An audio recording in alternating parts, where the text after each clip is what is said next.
उत्तर भारत के film city के नाम से मशहूर नोएडा स्थित महारवा स्टूडियो में 3 दिवसीय चल रहे 13वें global festival of journalism and AVGC Noida के दूसरे दिन के तीसरे सत्र में 8वें Mahatma Gandhi national award for journalism and global excellence award का आयोजन किया गया। इसमें उन जर्नलिस्टों को सम्मानित किया गया जिन्होंने जर्नलिज्म के क्षेत्र में बेहतरीन काम किया। द्वीप प्रज्वलन और गणेश वंदना के साथ कार्यक्रम की शुरुआत की गई। कार्यक्रम में doctor Sandeep Marwah, festival president ICMEI, chancellor AAFT university of media and arts, lord Rami Ranger, member of British parliament, house of lords मौजूद रहे।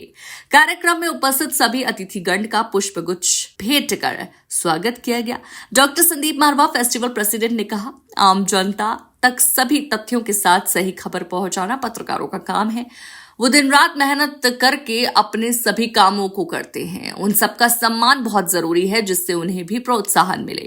कार्यक्रम में अतिथिगण द्वारा उड़ान मैगजीन का विमोचन किया गया। साथ ही न्यूज बुलेटिन डे 2 का पोस्टर रिलीज किया गया। बता दें कि इस उत्सव के दौरान प्रिंट, रेडियो, टेलीविजन और ऑनलाइन पत्रकारों को उनके उल्लेखनीय कार्य के लिए सम्मानित किया जाता है। 8वें Mahatma Gandhi national award for journalism से डॉक्टर मुकेश कुमार और विजय त्रिवेदी को सम्मानित किया गया।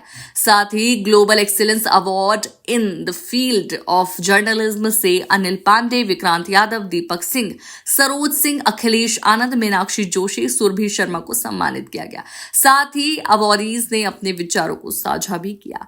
कार्यक्रम के दूसरे हॉल में प्रेम सिंह ढींगरा की लिखी किताब जर्नी ऑफ परफेक्शन का विमोचन किया गया। इसी दौरान कार्यक्रम में RJS के पॉजिटिव मीडिया कर्मियों का ग्लोबल फेस्टिवल ऑफ जर्नलिज्म में सम्मान किया गया। बता दें कि AAFT school of still photography students द्वारा आर्ट एग्जीबिशन का उद्घाटन संदीप मारवा और अतिथियों द्वारा किया गया। कार्यक्रम के अंत में सभी अतिथिगण को डॉक्टर संदीप मारवा द्वारा फेस्टिवल मोमेंटो देकर सम्मानित किया गया। मुझे बहुत खुशी है, आज हमारा 8वां Mahatma Gandhi national award for journalism कि आज यहाँ पर एक शानदार उसका एक इवेंट हुआ है जिसमें हम लोगों ने महात्मा गांधी नेशनल अवार्ड से लोगों को सम्मानित किया है और global excellence award for journalism के साथ भी सम्मानित किया है। ये अवार्ड देने का सबसे बड़ा तात्पर्य यही है कि जिन लोगों ने जर्नलिज्म के क्षेत्र में बेहतरीन काम किया है उन्हें आज यहाँ पर ऐसे जर्नलिज्म के फेस्टिवल में सम्मानित करने से अवार्ड की भी मान्यता आगे बढ़ी है और फेस्टिवल के अंदर भी एक नया जोश कायम हुआ है। अब बड़े बड़े लोगों ने आकर अपनी जिंदगी के तजुर्बों को यंग जर्नलिस्ट के साथ बांटा है और मैं समझता हूं कि इससे बड़ी शिक्षा कोई और हो नहीं सकती। देखिए, महात्मा गांधी अपने आप में नाम ही इतना बड़ा है कि उनके नाम पर हमें सम्मान मिलना हमारी जिम्मेदारियों को और बढ़ा देता है। उनके दिए गए वैल्यूज पर हमें चलने की प्रेरणा और ज्यादा सशक्त रूप से समझ में आती है कि हमें सत्य पर चलना है, अहिंसा पर चलना है, प्रेम की भाषा बोलनी है और करुणा हमारे मन के अंदर होनी चाहिए। और एक और विचार जो आज रखा गया वो अंत्योदय का विचार है। आखिरी पंक्ति में खड़े हुए व्यक्ति तक अगर हम पहुंच सके तो हमें लगेगा कि हमारा ये प्रोफेशन, हमारे काम के साथ हमने जजमेंट किया है। आज एक बार फिर से उन्हीं विचारों को हमने पुनर्जागृत किया है। Thank you. देखिए, जीवन में जब भी कोई अवार्ड मिलता है तो वहां से खुशी तो मिलती है जाहिर तौर पर, लेकिन आपके ऊपर एक प्रेशर होता है कि और बेहतर काम करना है। मैं अंदर ऑडिटोरियम में भी यही बात कह रहा था सभी लोगों से। ये अवार्ड जो मुझे मिला उसके लिए मैं शुक्रगुजार हूँ मारवा स्टूडियोज का, यहाँ के मैनेजमेंट का, डॉक्टर संदीप मारवा का। मुझे अच्छा इसलिए लगा क्योंकि हम लोग बहुत ईमानदारी के साथ पत्रकारिता कर रहे हैं। पिछले 21 साल मुझे भी हो गए काम करते हुए और एक जर्नलिस्ट की तारीफ इस तरीके से मंच में बहुत कम हो पाती है। हम लोग अपना काम कहते हैं ना कि एकदम बिना किसी एक्सपेक्टेशन के, बिना किसी उम्मीद के करते रहते हैं। तो जाहिर तौर पर जब कोई सम्मान मिलता है बहुत अच्छा लगता है और आप लोगों के बीच आकर ज्यादा अच्छा लगता है, क्योंकि मुझे अपने कॉलेज के दिन याद आ जाते हैं जब मैं जर्नलिज्म की पढ़ाई कर रहा था या प्रोडक्शन का काम हम देखा करते थे। तो नए लोगों से मिलना हमेशा प्रेरणादायक रहता है। आज बड़ी खुशी हुई हमें देख के यहाँ पर जो इतना ये मारवा स्टूडियो है।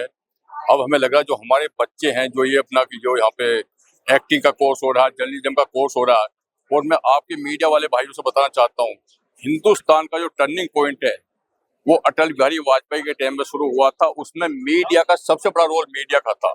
अटल बिहारी के टाइम में हुआ था। 2003 में मैं कनाडा में था तो एक चर्चा होती थी विदेशों के अंदर, कनाडा के अंदर जो मैं ओपन बैठते थे वहां के, तो इंडियन मूल के लोग क्या जो वहाँ के ब्रिटिशियन भी थे या कनाडियन भी थे वो भी ये चर्चा होती थी कि हिंदुस्तान को बदलने में, हिंदुस्तान की तरक्की में मीडिया का बहुत बड़ा रोल है, क्यों मीडिया हर चीज को दिखा रहा है। पॉजिटिव मीडिया 10 साल से जो काम कर रहा है, पहली बार मैं आया हूँ, निश्चित तौर पे मैं अभिभूत हूँ। मेरा पहला प्रतिक्रिया, क्योंकि जिस तरह का आज समाज है, कि समाज में अगर पॉजिटिव थिंकिंग, पॉजिटिव चिंता अगर बढ़ाया जाए, जिसके लिए मुहिम चला रहे हैं, मैं इनको शुभकामना देता हूँ। मैं चाहता हूँ कि ये सफल हो, ताकि अगला जो कार्यक्रम है जनता के बीच जाना है, जो उन्होंने आज हम लोगों को दिखाया, सुनाया, मैं चाहता हूँ कि उसमें भी जनता के पास भी जाके पॉजिटिव मीडिया के बारे में चर्चा करे, और जनता क्या सोच रहे हैं उसको भी इसमें एक आप कह सकते हैं कि रिफ्लेक्शन हो। इसमें ये विचार विमर्श, जनता और मीडिया के विचार विमर्श से सही खबर निकल के आ सकते हैं। नमस्कार, मैं doctor Chandrabhan Singh, retired senior scientist Pusa institute और joint director ministry of agriculture. मेरा विशेष रूप से एग्रीकल्चर से रिलेटेड काम होता है और पॉजिटिव मीडिया के साथ में मैं जुड़ा। और सबसे अच्छी बात है कि जो भी रिसेंट टॉपिक होते हैं, जैसे सॉइल डे या कोई एग्रीकल्चर फार्मर्स डे, उस पर स्पेशल प्रोग्राम करते हैं। और अभी जो 19 तारीख में हेल्थ कार्ड, जो सॉइल हेल्थ कार्ड है, उसके ऊपर प्रोग्राम हो रहा है, उसमें हम ऑर्गेनाइज कर रहे हैं। और पॉजिटिव मीडिया का मतलब ये है कि सिर्फ आप ये पॉजिटिव वे में बात को दर्शाना है। जय हिंद पत्रकार साथियों, भाइयों और बहनों। दरअसल क्या है कि पॉजिटिव मीडिया का जो शब्द है, इसको ग्लोबली पॉजिटिव थिंकिंग के रूप में, और उसमें पॉजिटिव मीडिया के जितने साथी हैं अलग अलग राज्यों में, अलग अलग चैनलों पे, जिन्हें यूट्यूबर कहा जाता है, तो सवाल यह है कि घर से लेकर और बाहर तक मीडिया किस तरह से काम करे। क्या सिर्फ पॉलिटिकल न्यूज को ही मीडिया कहा जाए? नहीं। 10 साल से इस पर काम करने के बाद मैं उदय कुमार मन्ना, संस्थापक RJS PBH, RJS positive media, जो कि डॉक्टर संदीप मारवा जी के नेतृत्व में हम लोगों ने ग्लोबल फेस्टिवल ऑफ जर्नलिज्म में आरजेएसियंस ने भाग लिया, और हम लोग सीख रहे हैं, 10 साल मेहनत करने के बाद भी सीख रहे हैं कि पॉजिटिव थिंकिंग ग्लोबल कैसे जा सकता है। अभी हम लोग हर साल 2 पुस्तकें लेकर आ रहे हैं जो कार्यक्रमों पर आधारित होते हैं। मारवा स्टूडियो में ये 318वां कार्यक्रम हुआ है, और ये 2047 तक का है। ये जितने भी कार्यक्रम आरजेएस पीबीएच के हो रहे हैं, ये भारत सरकार के आजादी का अमृत महोत्सव की जन भागीदारी में हो रहे हैं। अगर ओवरऑल देखें तो काफ़ी बदलाव आया है। अगर आप टेक्निकल तरीके से देखेंगे तो टेक्निकली हम बहुत रिच हुए हैं, आगे बढ़े हैं। अगर हम कंटेंट के हिसाब से देखेंगे तो उसमें भी हम काफ़ी रिच हुए हैं, आगे बढ़े हैं। लेकिन जिस तरह से हम 10 सालों का जश्न मना रहे हैं, हम पॉजिटिव मीडिया का जश्न मना रहे हैं, हम सकारात्मकता का जश्न मना रहे हैं, तो मेरा ये कहना है कि हम जो सोचते हैं वही हमारे सराउंडिंग्स में होता है। हम पॉजिटिव सोचेंगे तो हमें हर चीज़ पॉजिटिव नज़र आएगी, नेगेटिव सोचेंगे तो नेगेटिव नज़र आएगी, और ये साइंस है।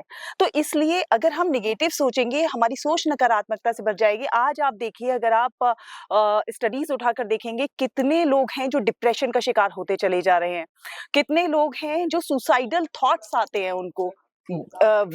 वजह नेगेटिविटी है। तो इस नेगेटिविटी को हटाएं और पॉजिटिविटी की तरफ जाएं। इसके लिए हम लोग भी बहुत सारे प्रयास कर सकते हैं। देखिए, ये बहुत गौरव की बात है कि एक अवार्ड जो महात्मा गांधी जी के नाम पर है, उससे मुझे सम्मानित किया गया है। मैं उसके लिए बहुत आभार व्यक्त करता हूँ। जिस संस्था ने इस अवार्ड को स्थापित किया है और हमें उससे नवाजा है। निश्चित रूप से एक लंबा करियर रहा है हमारा प्रिंट, टेलीविजन, डिजिटल मीडिया का, और एक सफर के बाद हम लोगों ने बहुत कुछ सीखा है, बहुत कुछ कोशिश की है देने की, क्योंकि मैं दोनों तरफ रहा हूँ, जर्नलिस्ट भी हूँ, एकेडमिशियन भी हूँ, कई यूनिवर्सिटीज में मैं प्रोफेसर रहा हूँ।